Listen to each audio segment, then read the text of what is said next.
In this week's Developer Q&A, we're going to be taking a look at some system updates, things that aren't necessarily massive overhauls to gameplay, but could still sort of add quality of life changes or adjustments, or things that would just make the game a little bit easier for people to work with.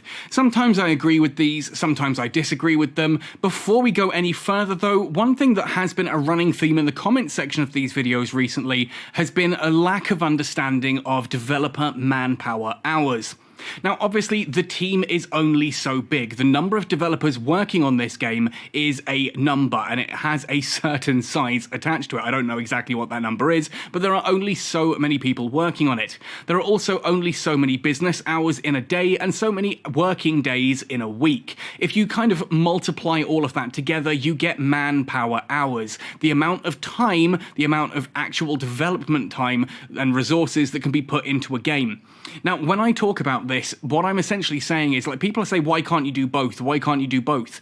Because if you need to get something done and you decide that you're going to do Project A and Project B at the same time, then you're basically going to be spending half your time doing one and half your time doing the other, rather than using your full attention on one. And so when it comes down to a lot of quality of life changes, naturally we do have to look at whether or not it's worth it in order to spend all that time, energy and resources on it, or whether there are more important things that need to be done with that development time. Hopefully that clears some things up for you folks. Let's jump right into this week's developer Q&A, which is the week of the 18th to 24th of October.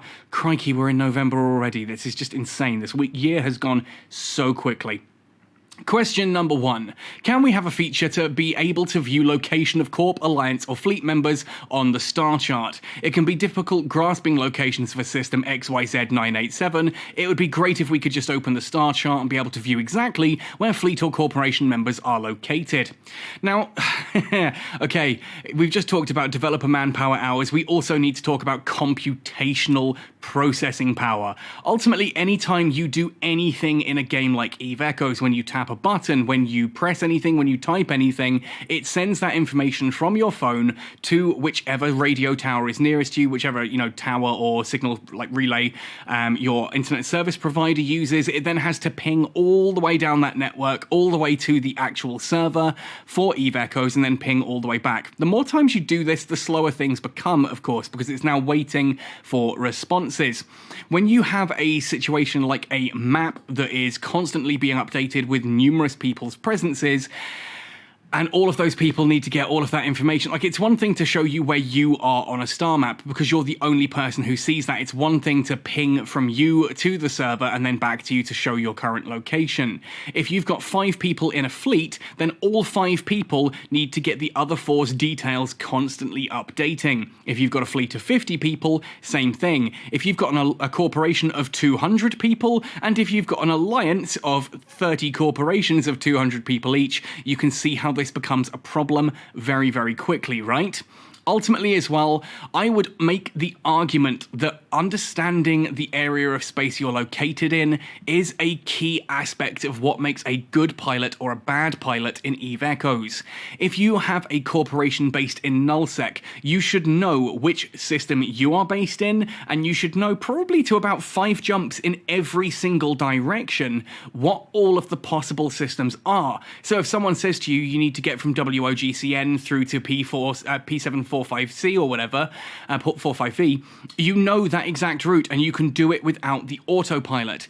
Beyond that, when it comes to a case of saying it can be difficult grasping locations to see where your fleet or corp members are located, you can pull the star map up and you can just type that information in, or if you're trying to get to those people, then they can ping you their location and you can just set the autopilot via that. If it's a case of you're sitting in a fleet and you're waiting for people to pull up to you, well, if you're an FC, I would hope you have an understanding of the different systems around you, if only for the fact that knowing which gates lead in and where those gates to those distant systems connect up as well. It's absolutely vital information. For me, being based down in sort of Scalding Pass and Innsmother, it is vital that I not only know the exact link of routes from N-Rail through the Conora Gate down to my current location, but pretty much the exact same going through to Carby and through to other systems as well, because then when someone reports that there are enemies spotted in this 6-digit system, I can immediately understand where that is. That's part of grasping the game. And just being able to open up a map and see it, okay, I would normally argue that that could be quite an interesting thing. I like it when a video game has an in-game map that shows you this kind of stuff. Playing Tunic recently, loading up a page of the manual that has a map on it and actually having a little icon showing where you are, that's cool. But not in a multiplayer game like this, where that becomes a massive computational issue. Anyway, let's see what Paul Lynn says. We will not introduce this feature for the time being. Updating the location information of a large number of pilots in real time on the star chart will put too much pressure on the server. Agreed. This is also why ship destruction is done on an hourly and 24-hourly basis. So we introduced the feature of sending locations in the chat to help with this situation. There are ways around it. And ultimately, I think the person asking this question, I get where you're coming from. There's no aggression here. Just, yeah, if you're in nullsec, make that effort to learn the actual lay of the land around you. That is important, and it's one of those things. It's not very exciting, but it's part of it, and it gives you such a feeling of accomplishment once you realize that you can actually connect these pipes together, and when someone pings a location, you know exactly how to get there without autopilot. Focus on that kind of self-development and knowledge rather than asking for this, because it's not feasible. In a game like Echoes, it's not feasible. Any plans to improve or enhance the user interface and inventory UI load speed? It can sometimes take over 60 seconds to load the inventory UI when not docked, regardless of connection and device. Now, I'm going to say regardless of connection and device is such a bullshit statement. Like, people use this excuse all the time. How many devices did you test this on? How many different networks did you test this on? And most importantly, how many different countries were those networks in?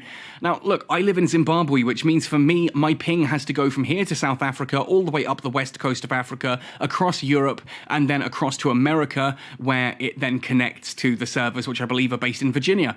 Ultimately, yeah, the further you are from the server, the longer these kind of data requests are going to take, and you can streamline your code to a certain extent. The developers have done this a couple of times already, but yes, it can take a long time to load. I will say, though, regardless of connection and device, sorry, I'm not buying that. That will be entirely influenced by your connection and device. There are times when I can open up, like if I'm sitting in Bulawayo on our fiber optic, the UI for inventory opens up in about 5 seconds. It's still a lot longer than I'd like, but out here at Masuna, yeah, it can take up to 60 seconds. That's because it's a difference of a 4G line that is using fiber optic connections compared to a 3G at best or edge mobile data line that is having to ping all the way back to then that 4G, 5G line anyway. So yes, absolutely connection and device play the biggest part in this. They can optimize, but yeah, to say that that doesn't change anything, I'm sorry, you're lying through your teeth. We've been continuously keeping an eye on these issues, said Paul Lynn. The distribution of personal assets, regional network quality, server performance, etc. will all have an impact on the loading speed. Yes, agreed. We will continuously optimize these problems, and it is a lot better than it used to be. Like, I'm getting flack myself for giving netties so much flack these days, which is a weird statement, considering that I used to be accused of being the netties shill, and now that I'm actually calling them out on a lot of the stuff they're doing, people still aren't happy at that either. I guess just being a content creator, and you can't please everyone. But hey, what they're pointing out here, personal assets, the amount of those assets and where they are laying around does make a difference. I used to have stuff spread out everywhere because I go exploring a lot. Once I deleted a load of the stuff I didn't need and went around and flew stuff together into a couple of different outposts that I now use, not Capsuleer outposts, I mean different systems that I have jump clones set at. Now that I've got all my assets basically in 4 stations around New Eden, 4 or 5 stations per character, that does actually load a hell of a lot faster. So if you've got a Reaper or some other like Ibis or something sitting in a station, delete it. If you've got a load of boxes you don't want that are just in stations, delete them and get rid of them. Consolidate your assets into an actual, a limited number of stations. That UI will load significantly faster. It genuinely used to take me almost 2 minutes. It now takes, again, about 5 seconds to get that entire personal assets thing loaded. It's streamlined because they're all in one position. I know not everyone can do that, but do try try and do that little bit of cleanup. Regional network quality as well. Yes, you might find that you have good network. When you look at your phone and you see full bars of signal, one, that doesn't mean you have a good quality network. That just means you're close to a tower. Big misconception. People look at that sort of triangle that says, how many bars of signal you've got. And they go, oh, I've got 5 bars of signal. Why is it running slow? Because it's 5 bars of slow signal. 5 bars just means you're close to the tower. Actually do a speed check and see what your ping can be. That's a big thing. I've seen a lot of people say, oh, regardless of connection, I'm always sitting at 5 bars. And it's, yeah, do 5 speed checks. And they're all running at different speeds because they're in different areas with 5 bars. Anyway, we're going into some technical stuff here. Server performance on the other end. Obviously, the actual Eve Echo server does matter, as does the code on it. But yeah, sorry, they're working on it. It's something that has been a continuous update. I'm picking on that whole fact of the person saying regardless of connection of device a lot here, but I get this so much when people are like, oh, I keep black screening, and it can't be that my phone is 5 years old, because it doesn't always black screen. It can't be my connection because, my connection's always perfect. So often it is those things. Just people don't understand how technology works. In the words of Terry Pratchett, we've gone all the way back round to magic. There was a point in history where anything that seemed advanced had to be magic and pixies and fairies, right? Then we hit a stage with things like the first motor cars and trains and stuff, where even a rube like me can open it up and kind of see, okay, so this does that, and then this bit moves and that bit moves, and you can connect it all together, at which point it just became engineering. Now that you've got this little glass block in your phone that gives you complete access to all of humanity's information, it's suddenly magic again. If you open up the back of that, you can't tell me how it works. Most people don't know how it works. I don't fully know how it works, but apparently I know more than some people. I would like the Scholar Point store to have more skins available. Yes, not just more types, but for more, if not all, ships. It would also be good if skins fit to ships like nanocores, where they are available for all ships of the same base. Yes, and NetEase have a ridiculous line that they roll out every time on this, which I'm sure they're going to roll out here, so let's let Paul Lynn speak. We plan to gradually diversify the types of skin in the Scholar Point store in the future. There's those 3 words, folks. However, different ships have different models. No, they don't. The skins with special patterns need to be adjusted by the artists to ensure that the skin and the model matches, so it's difficult to make it available for all ships of the same type. No, it's not, which is why it's so easy on nanocores. In short, basically, if you look at, say, a probe and a cheetah in EVE Online, where the cheetah is essentially the probe covert ops, they're not just different skins draped over them, they do actually have different sort of layouts when it comes to things like the sensor arrays and some of the different parts of those ships. If you have a look at, say, a Slasher Interceptor and a standard Slasher, a Slasher, Claw and Stiletto in EVE Online, again, they have different models. You find that the difference between ships in EVE Online and EVE Echoes is noticeable. If you look at, for example, a Tempest, and then you look at a Varga, which is kind of the equivalent of looking at a Tempest and a Tempest Striker, the Varga has curved sails, whereas the Tempest is completely straight. Those are different models. Those have different requirements for skins. What we have in EVE Echoes, the difference between a Probe Covert Ops, a Probe, and a Probe Explorer is the colour of the skin. That's literally it. They are the exact same model. This is a lie that NetEase have spun numerous times throughout the future to justify them having multiple skins. The simple fact of the matter is the fact that I can get a skin for, say, the Talwar, I can fit it to a Talwar, I can then fit a nanocore to that Talwar, then I can fit that same nanocore to a Talwar to Assault, and it works, is proof of this bullshit. That ultimately, skins are not tight, they're tight to the model, and most of our model variation is just the skin. The difference between a Probe Covert Ops and a Probe Explorer is that one of them has the Thucker Tribe skin, the other one has the Sebiesta skin. That is as far as the visual differences go on those two. And so if you take a look at nanocores, you can see that it is an utter lie when NetEase say that we can't do that with skins because they use different models. No, they don't. The fact is, if you fit a nanocore to one ship and then straight to another, it all works perfectly. So it's utter trash that you keep saying this line. You don't need to adjust it. It's just a way for you to sell a Talwar skin to someone and then sell them a Talwar Assault skin and then sell them a Talwar 2 Assault skin. And the trouble is, most people don't do that. Very, very, very few people ever give a crap about those. It's why we're all sitting on so many skins, because it's just too much of a ball ache to worry about. What is the point? Why would you bother? Skins don't really sell. Skins don't sell because there's no point. Because this game makes you upgrade your ships, and then you lose all the skins you had for the previous ones. Skins should be entirely to the model, absolutely. A Talwar skin should fit the Talwar Sniper, Talwar Assault, and Talwar 2 Assault. Absolutely, that should be the case, and Netties are lying through their teeth when they tell you that it can't be done. It can. Their own game proves that it can be done. I also think the Scholar Point store should have had a lot more in it before now. Back in January of 2021, the devs in a Q&A told us they were going to put all the Yanjung stuff that you get during your first month of Omega, they were going to put that in the Scholar Point store so that you could buy a Shan-Yue and Kan-Yue prototype, plus the fittings and the rigs and things like that. You know, anything that you got, not the rigs, sorry, the not magnetic field stabilizers, the particle decomposer stabilizers, whatever they're called. Those, the weapon upgrade modules. All of those modules were going to be put onto the Scholar Point store. I saved up nearly 4 million Scholar Points worth of stuff, and they never arrived. So I bought myself a bull skin for the Typhoon, and I'm still sitting on the rest of those points. Scholar Point store is an absolute travesty. Like most of the stuff with the Yanjung, it's an overhang from a time when Netties actually intended to do anything about the Yanjung. They built up this entire situation of, hey, look at this exciting thing, and then did nothing with it.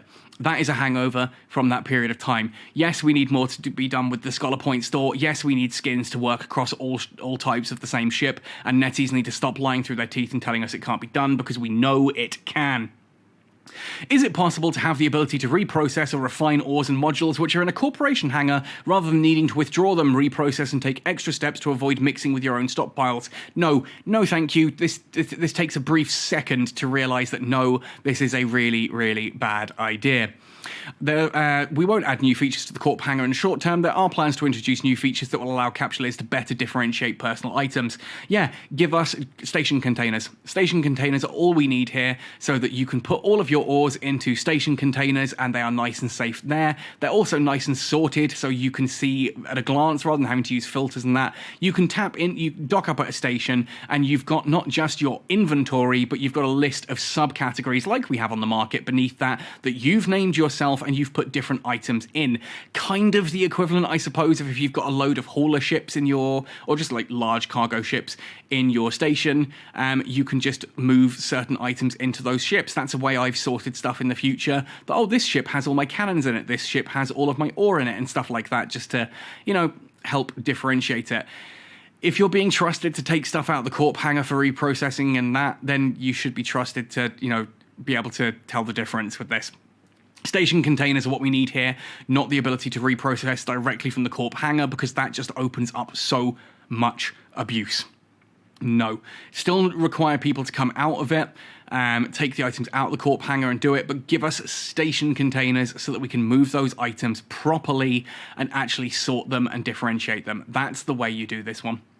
Anyway, folks, that's about it for this week's developer Q&A. I'm going to sign off here because, my goodness, I'm out at Masuna at the moment and it is literally like 37, 38 degrees today. Past couple of days have been like 40 degrees. It was raining this morning, so it's beautifully humid. Yeah, I'm ever so slightly dying. And if you're interested to know more about my life in Zimbabwe, do check out my second channel. It's linked right at the top of my main YouTube page. Of course, you can head it across to youtube.com/GamingGalleon. Rebrand is on the way soon, something that fits that channel a little bit better. But for now, head across, let me know what you think. Otherwise, folks, let me know your thoughts and opinions on this dev Q&A in the comment section down below. If you've got a question for the devs, you can click through to the Google document listed in the description. That will take you through. You can ask a question. If yours is one to be chosen, you'll win a month of basic Omega courtesy of the developers. Otherwise, thanks for watching this one right the way through to the end. Happy sailing, and see you in New Eden.